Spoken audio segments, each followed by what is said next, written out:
is blown across the ocean.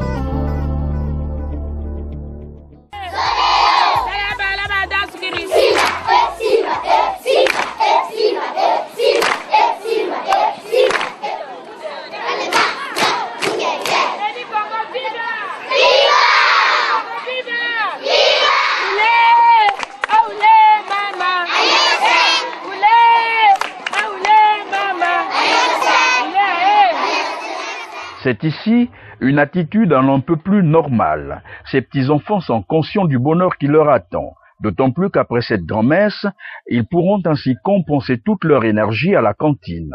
Une cantine mise en évidence dans cette école primaire par la société Eni Congo, venue ce jeudi 21 avril 2011 leur offrir officiellement un réfectoire de 60 places, permettant ainsi aux élèves de cette école de bénéficier des conditions plus ou moins idéales pendant les repas. La société Eni Congo venait d'offrir récemment, par le biais de l'IPHD, 700 gobelets, 5 grosses marmites, 700 cuillères, 700 assiettes, 5 seaux avec couvercle, 5 cuvettes, un carton de savon et 2 gros foyers pour la cuisson des aliments.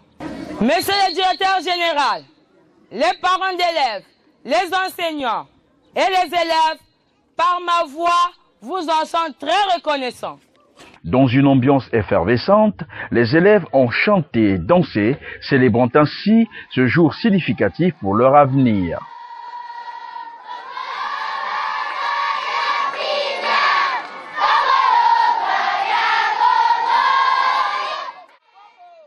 Un avenir désormais assuré grâce au partenariat Eni Congo gouvernement de la République, partenariat qui tient lieu d'un développement multiforme. C'est ainsi que Luca Cosentino, directeur général d'Eni Congo, a également rappelé l'assistance essentiellement constituée des élèves et du personnel enseignant, en présence bien sûr des autorités locales, des résultats encourageants du projet Manioc dans cette localité avec 22 variétés en phase expérimentale. Projet qui pourra, le cas échéant, ravitailler tout le village ou presque, la cantine de l'école comprise, de ce produit alimentaire de premier ordre au Congo.